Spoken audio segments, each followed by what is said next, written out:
listening to Talk Real Estate Roundtable. My name is Melissa Wallace, and I am joined in studio by the one and only Kate Fisher. Hello. Hello, Kate. Hi. How are you? I'm just fabulous. Just fabulous.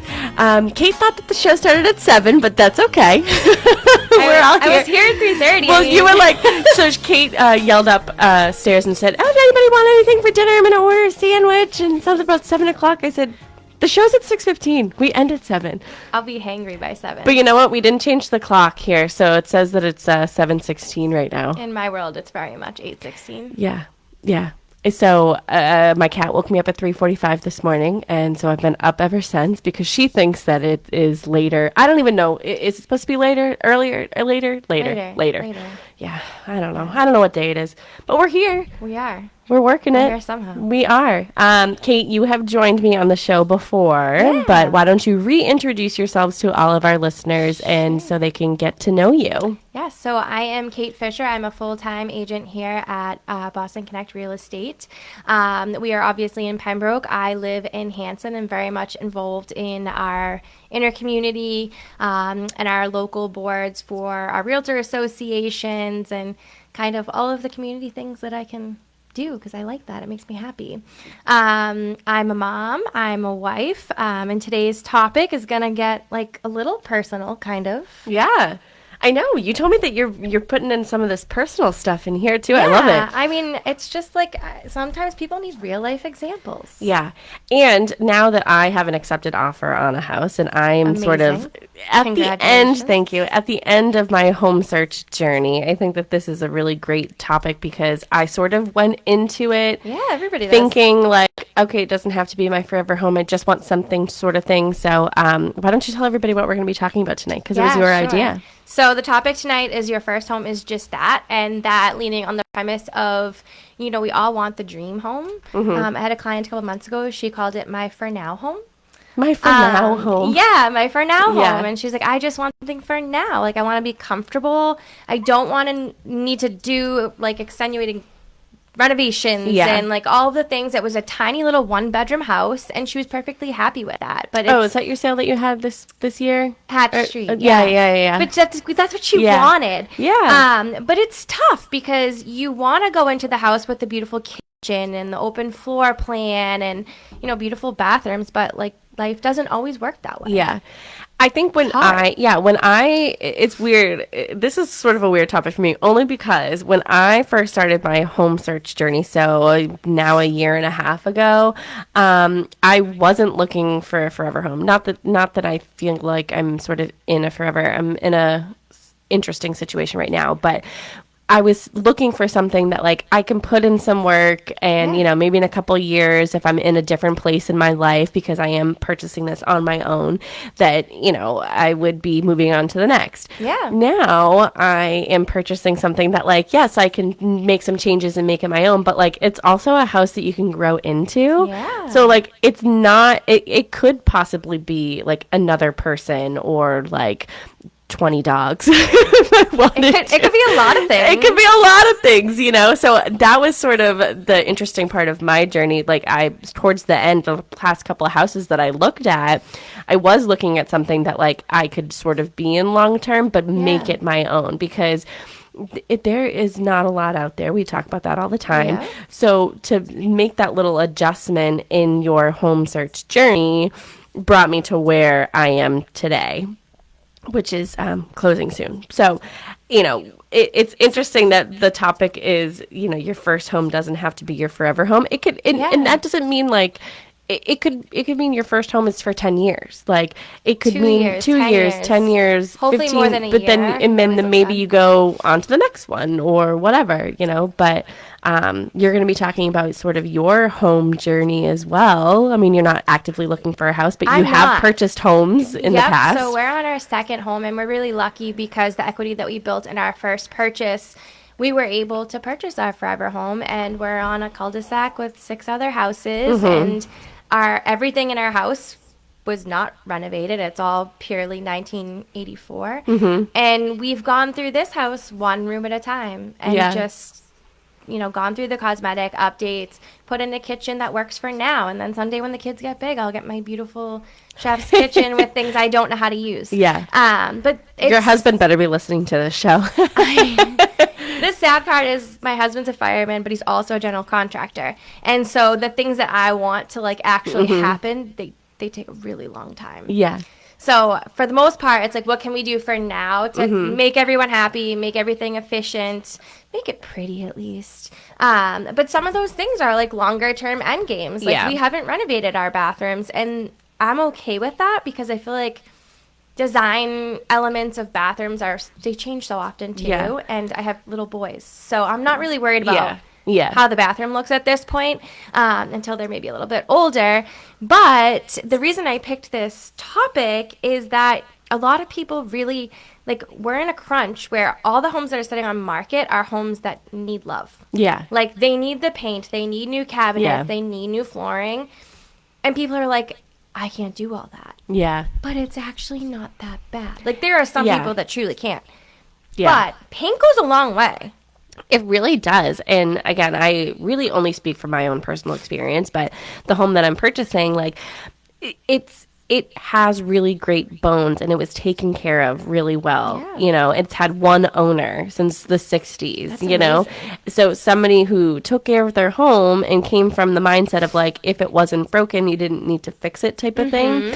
And I love that because now I get to go in and sort of put my own personal touch on it. And yeah, there are some things that I want to do cosmetically, but like I said, I'm doing it on my own, and it's going to take a little while to be able to get there. But, like, again, it's just me, so I can live with it. Like, I don't mind looking at certain things. Like, I'm the only one who's going to be seeing it. Yeah. But, yeah, paint can go a really long way. Just, like, freshen it up, bring it back to sort of life, and make it your own little space. Yeah. Paint, flooring. I mean, flooring is obviously not the cheapest, but it's also not the most expensive renovation to go into. Yeah. And the cost benefit there is you have these beautiful new floors. Same thing. They bring life to a room and make it feel entirely different. So there's all these like really small things, but when they add up visually to a lot of home buyers, they're overwhelmed. Yeah. So it's tough sometimes to get them in the mindset of these are all the things that you could do, and they're so easy, and they're like, that's not easy. And it's not for some people, but there's so many opportunities out there.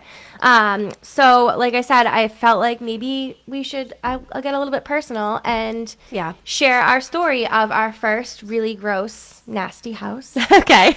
So tell me about your first nasty, gross house. Oh, my goodness. It was a wild, wild time. My husband had just gotten on fire, and he needed to live in town, and we have 2 huge dogs, and I was like, we cannot live in an apartment in Braintree. Like, I can't walk both of these dogs who don't particularly like other dogs through a community filled with dogs. So I was like, we need a house. Yeah. There was one house in Braintree that was like in the line with what we could afford. Yeah. It was so gross. Like, literally. Gross how? When you say gross, what does it mean? Okay, so this house, like, literally you have the sidewalk, and then it was, like, genuinely the foundation of our house. Mm-hmm. Like, it was on the sidewalk. Mm-hmm. Across the street was also legitimately the train line. Mm-hmm. Like, it was right there. Yeah. The inside, like, they had animals living in all these rooms. Like, you couldn't tell that there was people living there, to be honest. But there was, like, a parrot living in one room. Like, there was just all of these wild things happening. Yeah. So my husband goes the first time, and I'm like, just go look at it. He goes and looks at it, and he's like, absolutely not happening. Yeah. And I was like, oh, shucks, we're moving to an apartment. It's going to be awful. Oh, no. It sat on market a couple weeks longer, and he went back, and he was like, okay, we can work with this. Because the condos were the same price. Yeah. So we were able to get the house for a little bit cheaper, so we paid $257 for that house. Wow. And what year was this? In Braintree. And 2015. Okay. 2015. It's a different beast. It was a whole nother world. Yeah. I mean, $250,000 for a house. Yeah. It wasn't really that long ago, though, wildly. So we bought that house. We literally renovated one room at a time. Same thing. We were expecting the twins. So we did their room. Then we did our own bedroom, swapped to live into their room for a little bit. did the bathroom upstairs, kind of. That one was a half job. And then eventually we were ready for them to come. We did nothing else. These cabinets were so gross. I have to show you the pictures tomorrow. Yeah. They're like, it was heinous. And I not once ever cleaned like the walls. I was like, this place is disgusting. I'm not cooking in here. Yeah. It was so bad. So we kept renovating. Shockingly enough, we had a couple calls to poison control over the first year of the twins' lives because Brennan, who was trying to renovate things and like do sheetrock and like plaster, is like, I think Matt just ate plaster and I'm not sure what to do. Like all these, like, you can't plaster while you're taking care of kids. Like it just can't happen. But we had it was a fun renovation with 2 babies. We did the kitchen, but in the bathrooms downstairs. But that again took like a long time. Mm-hmm. Like we had to save up the money to do it, and then we knew that we wanted to move on because we had grown out of the house. Yeah, like, we got 2 kids like at the drop of a hat. And you just like, we were outgrowing everything. So then we started to renovate to sell, which is also kind of a crummy feeling because you're like, oh, it looks so nice now. Like, I don't even want to leave. Yeah. Well, you always say on the show, like, don't overdo it because, like, you know, maybe bring it up to now or whatever, but a lot of things, like, they trend for a little while and then they go back to something else or they go on to something else, you know? So it don't renovate your house. Like, if you're planning on leaving or selling, like, don't renovate your house into the way that, like, you want it to be because you will not be living that. Like, the point is not to live there anymore. Right. It has to be neutrals. It has to be something that people are gonna genuinely love. I remember he was doing, like, the niche over the sink in the kitchen. I was like, please don't do that. And he's like, why? It looks beautiful. It's going to look beautiful. And I was like, not everybody's going to like that. Like, you like it. Yeah. I personally don't like it. And he's like, no, people are going to love it. And I was just like, oh, my just stop it. God. Like, the amount of time it's going to take you. And, like, no. So we renovated that one. It was a lot of really long nights. Mm-hmm. And it was all inside. With 2 babies. With 2 babies, yeah. It was all stuff we had to do inside. There was nothing outside, luckily. I mean, it wasn't the prettiest house in the world. It was all vinyl, so that maintains well.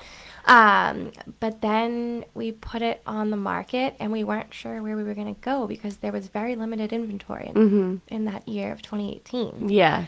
So I convinced him that it was a good idea to rent an apartment in Weymouth at Southfield Commons. Mm-hmm. And so we went on a summer vacation to Southfield Commons for 3 months, knowing that, like, when we found our forever home, we would be confident that we were making this decision not based on the fact that we needed a house, but based off of the fact that we truly found what we wanted, we loved it, and we were ready to move forward. Yeah. So we spent, well, let's go back to what we sold the house for, because that's important, right? So we listed that house in April of 2018 for $389,000. Okay. It sold for $405,000. Wow, look at you. I mean, and you bought it for $250,000. So that's $148,000 profit. Mm-hmm. Obviously, we had to pay our commissions, our legal fees, things of that nature. Mm-hmm. I think honestly, bottom line was $120,000. Mm-hmm. So we put that in the bank. We paid our rent for those 3 months or whatever. And the fun part is, in a lot of the leases for these type of complexes, you sign a 1-year lease, and if you want to get out of your lease, they charge you like $3,000, $5,000. It's probably more now. A fee for breaking it, of course. Yeah. But like to us, it was like a fee of knowing that was what was going to happen anyways. Like that was the plan. The plan was to leave. Yeah, we can be here for a year and know that we have a place to live, but we also can go when we're ready to go. Yeah, yeah. So now we have $120,000 in the bank, and now we've built that equity. We've put in the time. We've done the painting, like put in all the sweat equity. It takes a few years. It doesn't just... Yeah, it doesn't happen overnight. Although it took you, what, 3 years between buying that and selling it? That one was about 3 years. And a lot of long nights. Again, with 2 babies. And a lot of long nights. I mean, he's working 2 full-time jobs, essentially.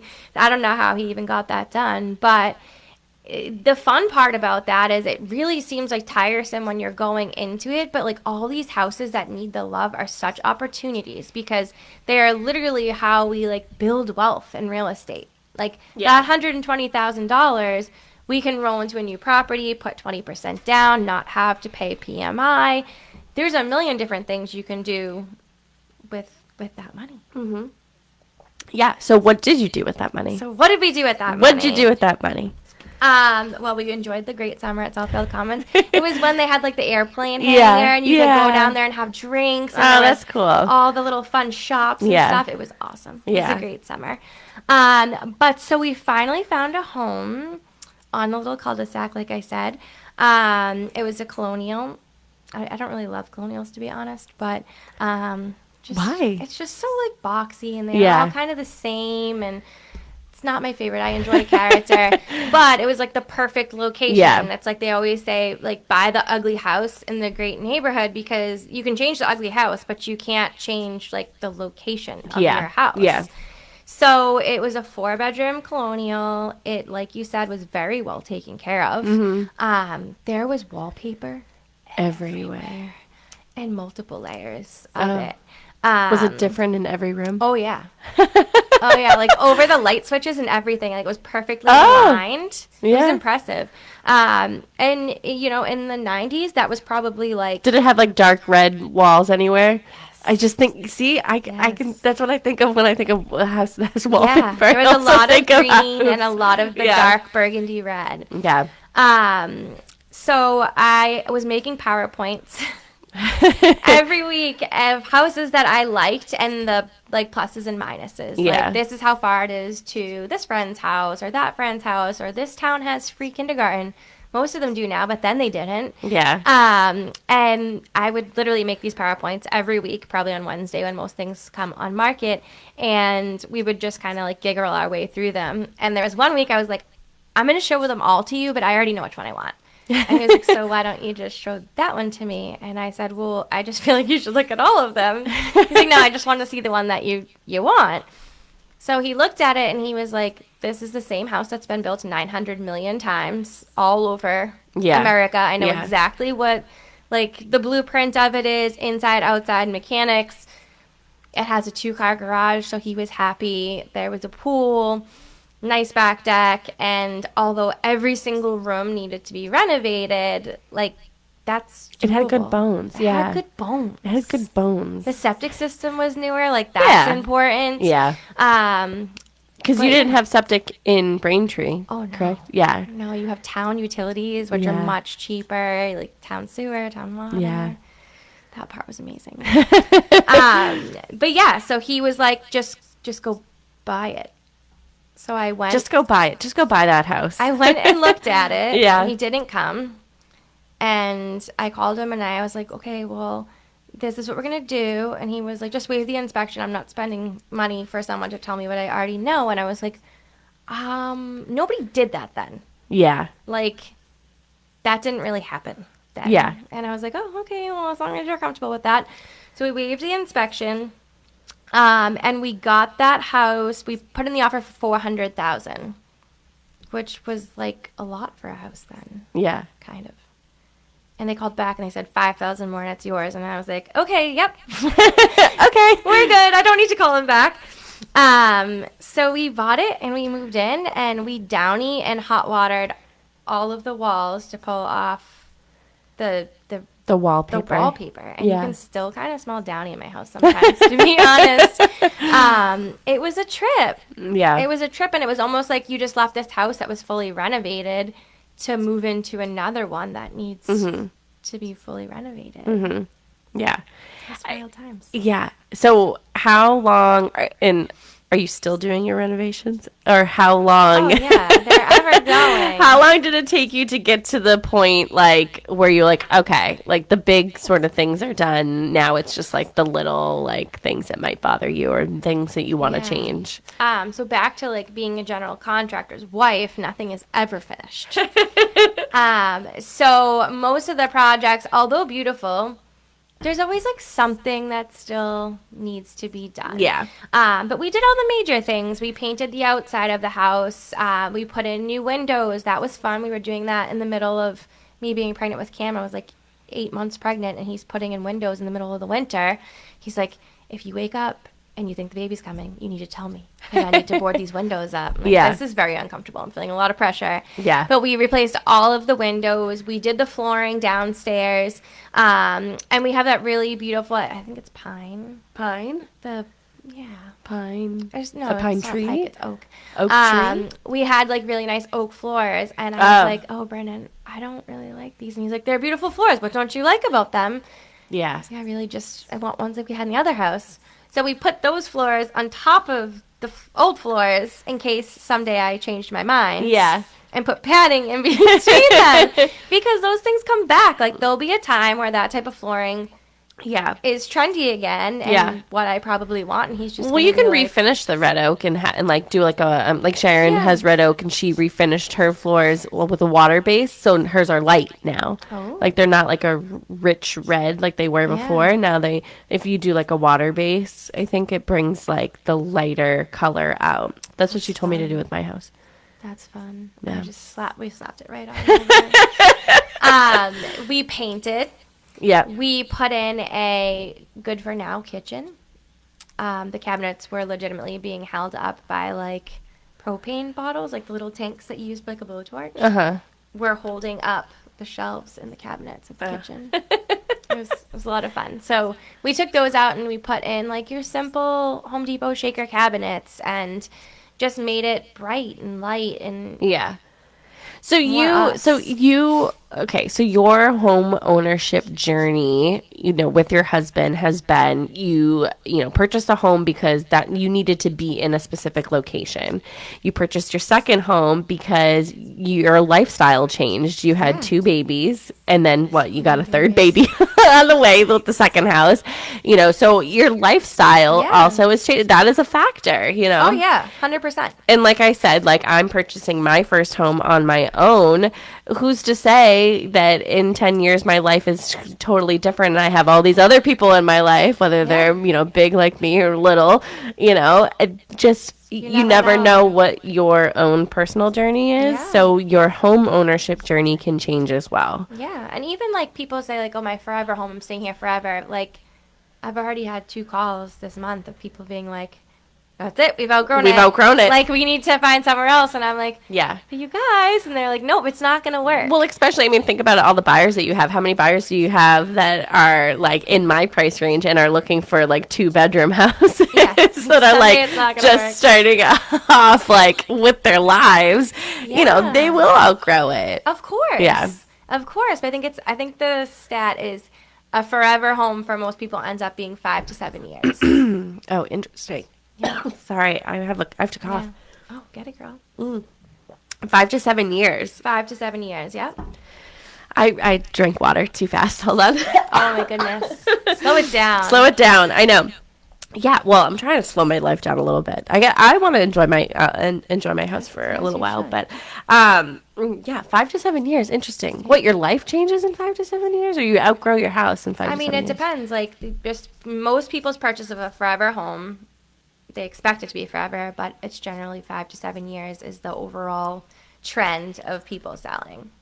I'm sorry. My mom For a texted million me. different My mom reasons. texted me and said, "Little, like she wants little people to be living in my house." Okay. Oh, not cats.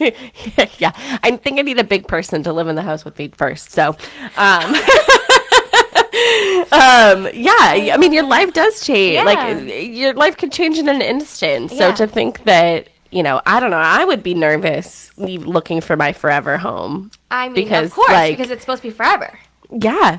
And there's, Nothing lasts forever. No, most things don't. That's true. Most things But don't it's last really forever. hard because so many people with interest rates where they are and inventory where it is, people are like, "I have to stay here. I can't go." Mm-hmm. It's either that or they're like, Yeah. "No, we need to leave. We don't care if rates are 20%." Yeah, I don't know if it was the event that we went to or maybe it was sometime afterwards. I don't know. I was watching something or reading something. I don't know. I don't know where I was or where I am sometimes. But when I was watching this, it was like, everyone's saying like, oh, nobody's selling their houses at the 2, 3, 4% interest rate. It's like, yes, they are. They are selling their houses, even though they have such a great interest rate because their lives have changed. Yeah, and like for a million different that's reasons. something. Yeah, that's something that they can't change. That their life is changing. So they need to move on to something else, or I don't know. They are people are selling their houses that have the low interest rates. So we need to stop saying that. Yeah, I mean, I just literally have them putting one on the market tomorrow. That they have a 2.75, and they're walking into like a 6.75. Yeah, but again, they've outgrown their house and they need a space for additional family members to be able to come in to caretake for them too. So, I mean, life changes for a million different things. Loss of a loved one, divorce, more babies, so many different things. I mean, you could meet that big person and they could have a house too. Yeah. And then you're like, well, what do we do with, somebody one has of us to ditch their house, so we both ditch our houses and we go buy one that's suitable for what we want our life to look like. Yeah. So people are always going to be selling. It's just a matter of like finding those equity opportunities where you can make sure that you're going to have a leg up in that next purchase. Yeah. I think it's important to sort of touch upon like the value of a starter home. So like we say like the starter home, it's like your first home. There is value in that because there are a lot of buyers right now and that have been buying for the first time where they are putting the love and the money and the everything into these homes, and then they are selling them for a profit. But like I hate to say that, like I don't want to say it the wrong way, so I don't want to word it that way. So they are putting in the work that is needed into these homes, and that's why they're selling them, making a profit. But that's all about purchasing and selling your first home because you're not in your forever home. It's okay to not look for your forever home. Yeah, you could have a just for now home. Just for now. Yeah. Just for now home.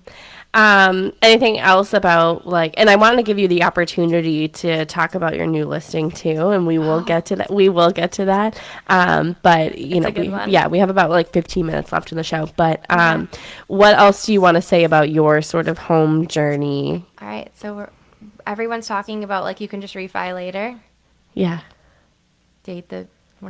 Buy the house. Marry the house, date the rate. Yeah, marry the house, really date the rate. Dislike that saying. But and why do you dislike that saying? I just feel like, I mean, refinancing does cost money. It's not a lot of money. Yeah. And generally, it's not free. Your payment at the end of the day is going to be substantially lower generally, or a good amount lower. That's why you're doing it. But when you say like marry the house, date the rate, it almost feels like you're saying it's just free. Yeah. Like refinancing just move on to the next one. It's like, you can refi later, but there is paperwork that goes through. And there's closing costs. You have to make sure you keep your credit where it should be and do all of those fine-tuned things. So we purchased that new house in 2018 at a 4-ish% interest rate. And the next year, 2019, is when things got really spicy. Yeah, it was a spicy year. It was a good thing that you purchased that house in 2018. It sure was. So in the winter of 2019, it was December actually, we decided to refinance at the 2.75 rate. Yeah. And my husband is a veteran, so we always utilize the veteran benefit for his VA loan. And we were refining to do our windows, pay off student loans, like just be able to have some of the cumbersome things done and over with. Yeah. So we took the refi out at 465, which was originally bought for 425. Paid off my student loans, purchased the windows, and our payment was $300 less a month. Yeah. Wow. At the end of the day. Yeah. Like, just from that simple, like, point and a half down. Like, it was crazy, the difference. Yeah. That you were able to literally pay off all those, like, student loans are the worst. Well, Yes, they are. And again, on my home journey, when I was first pre-approved with Jasmine, she's been on the show a million times, but when I was first pre-approved, it was at, a certain interest rate. And like, I think my first offer that I put in, the interest rate like was 4.5%. And then maybe it like crept up into the fives, and because I was like, all right, here's my budget monthly. Yeah. And Like, now never mind. I have exceeded that. A year and a half later, I'm like, I've exceeded that. Yeah, and but you know what? It That's the hard part of like buying power. It's like yeah, $400,000 Yeah. a year and a half ago was like yeah, so much less a month yeah, than 300. yeah. I was looking up to like 425 with like a we'll just say 5%, Yeah. 5.5 maybe interest rate. And I think at one point when I was talking to her, one of the offers or whatever, it like my monthly payment was going to be like $2,000 or something.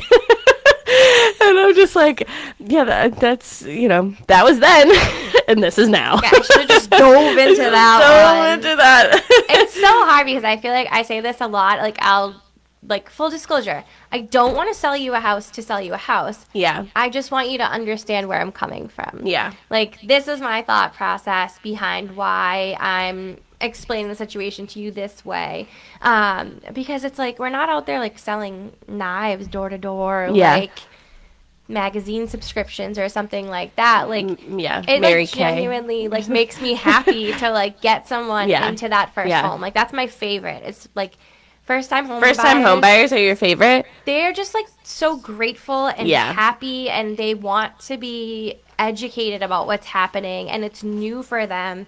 And like for someone to trust you with all of that, like Yeah. it's an honor, really. It really is. And it's a big deal. So it is one of my favorite things to do because that's just like the happiest part of somebody's life. So when it comes to your first-time home buyers, what are they really looking for? Are they looking for forever homes? Are they looking for starter homes? Are they looking for something that they can put equity into? Like what are your clients looking for? So this year, I'll speak on this year specifically. This year, I've had a ton of single ladies who don't want to rent anymore and they don't want to live at home. Yeah. And they want to just do it on their own, which Yeah.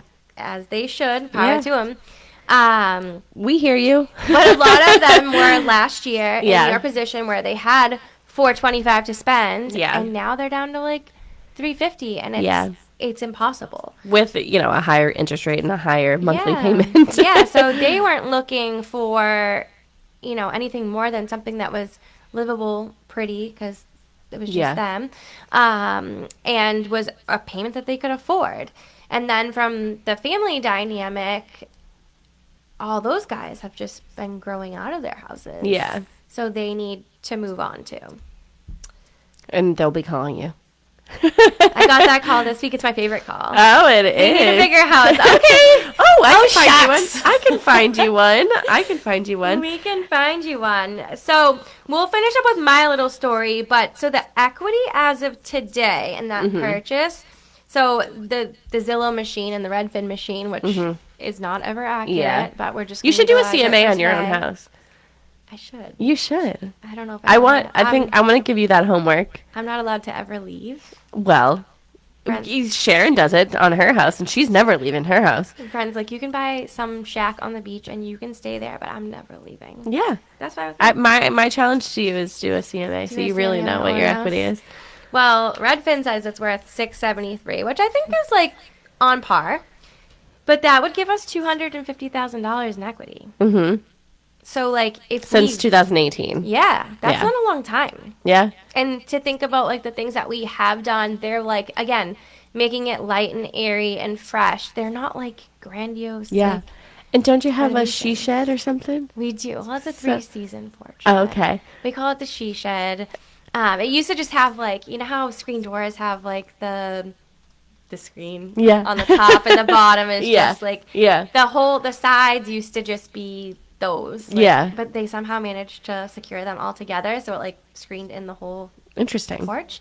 But Brendan was at Cape Cod Lumber one day and he called me and he was like, they have windows. and they need to be gone today, and they would fit in the she shed. And I was like, I'm going to trust you on this one. Buy them. And he brought them home, and they're like floor to ceiling. Yeah. Like, I know, I've seen your pictures. Like when you post them on your story and stuff. Like, I'm in my she shed, working in the she shed. It's the best. It's turned into more of a we shed.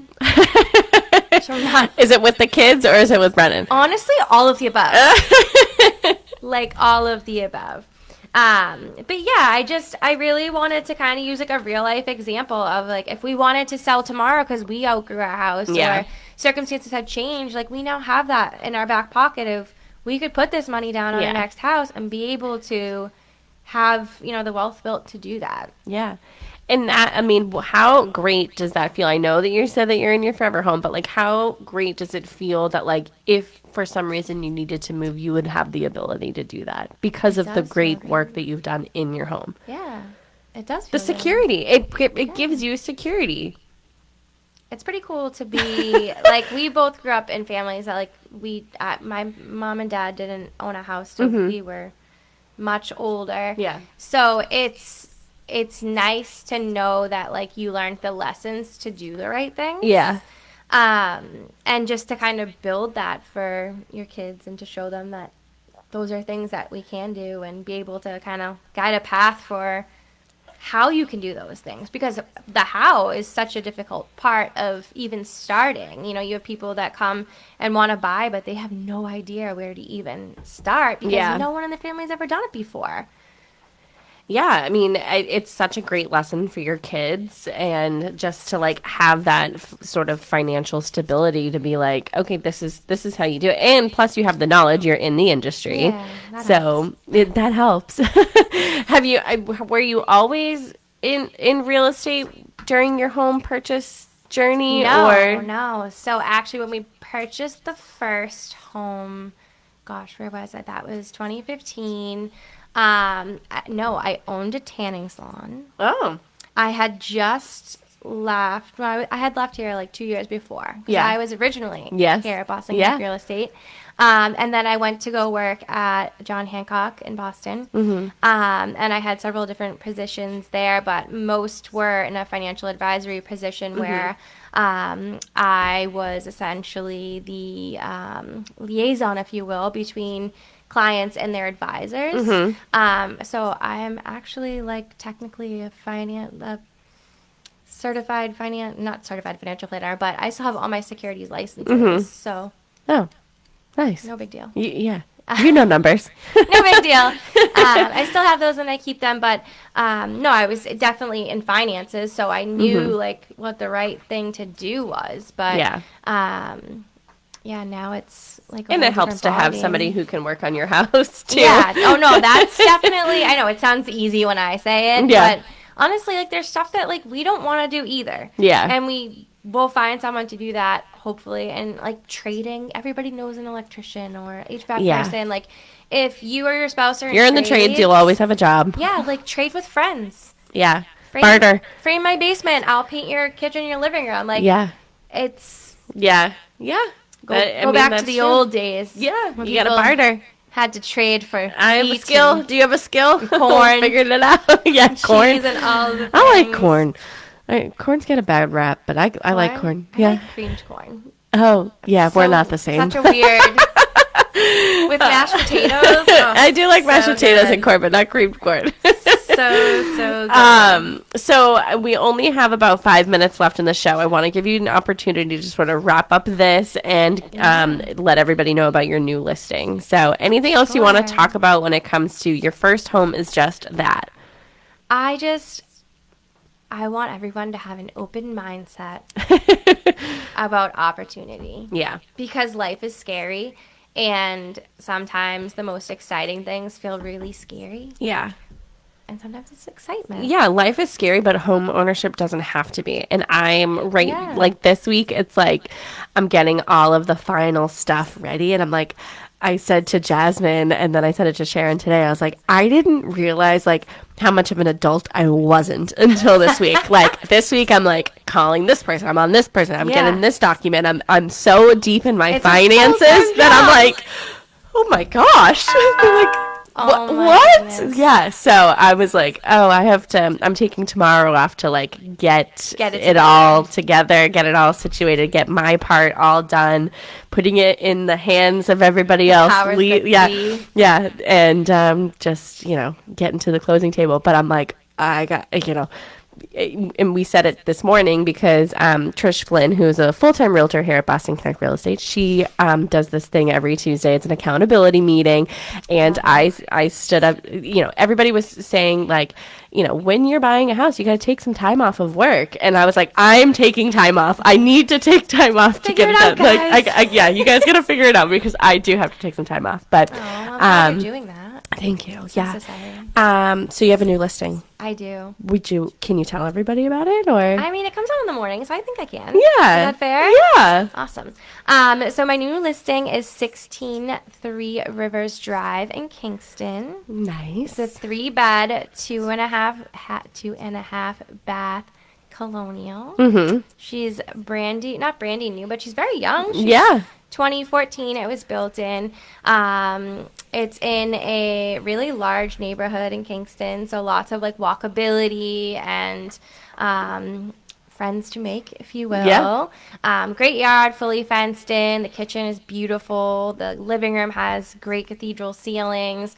There's a lot of elements to it that are going to make a buyer, like, it's going to be a certain type of buyer. Okay. But they're like these cool details, so I'm excited about it. And yeah, so these guys, they grew out of their house, so they need a new one. 2-car garage. She comes on tomorrow, and we're listing it at $689. $689. Give the address one more time. Yeah, it's 16 Three Rivers Drive in Kingston, and we will have open houses Saturday 10 to 1 Okay. and Sunday 10 to 12. 10 to 12. And how can people get in touch with you if they want to see that listing? If they want to see Yes. any other listing? If they want to get an analysis on their home? If they want to talk about renovations. If you want to talk about anything. Or renovations not to do before Yeah. selling. Yep, you can reach me by phone at 781-820-8932. Again, that's 781-820-8932. Or they can email me, Kate at bostonconnect.com. Okay. You can get all of Carrier our pigeon? contact. Yeah, carrier pigeon. You can get all of our contact information at bostonconnect.com. And you also do so much for the community as well. Like, you're just always doing something, whether it's something for your clients or giving back to the community. You're always a part of something, and I think that's great to see. We are doing a little, I know I'm not really supposed to be promoting it because it's like an agent thing, but we are doing Pictures with Santa. So we already have a million people coming. We already have a million people coming. But if you have a realtor here at Boston Connect Real Estate, you should come and have your picture taken with Santa. It is going to be on Saturday, November 25th from 9:30 to 12:30. So if you've been to our event in the past, it is so great. We love it. We have such a great time. And Santa himself from the North Pole is here, but be sure to sign up. If you have an agent here at Boston Connect Real Estate, you are invited. Again, how can people get in touch with you, Kate? 781-820-8932 or Kate at bostonconnect.com. Okay. Top tip for tonight. Top tip for tonight, just go for it. Just go for it. Just Go for what? whatever it is. Go for it. Go for the house that's ugly in the best location that you desire. Yeah. You make a list. Yeah. Chip away at that list. Yeah, chip. And then get to like the core things that you are really looking for. Personal experience. Once I am closed and it's signed, sealed, and delivered on record, I'm doing a show on my journey as well. So stay tuned for that in a couple weeks. You got to start somewhere, and I will tell you where to start. Again, bostonconnect.com for all of our contact information. Be sure to follow us on social media. Talk Real Estate Roundtable. We're live every Tuesday night and Saturday morning, so be sure to Tuesdays listen. at 6:15. 6:15, not 7. 7. All right, bye, George. Thank you, everyone, for listening. See ya.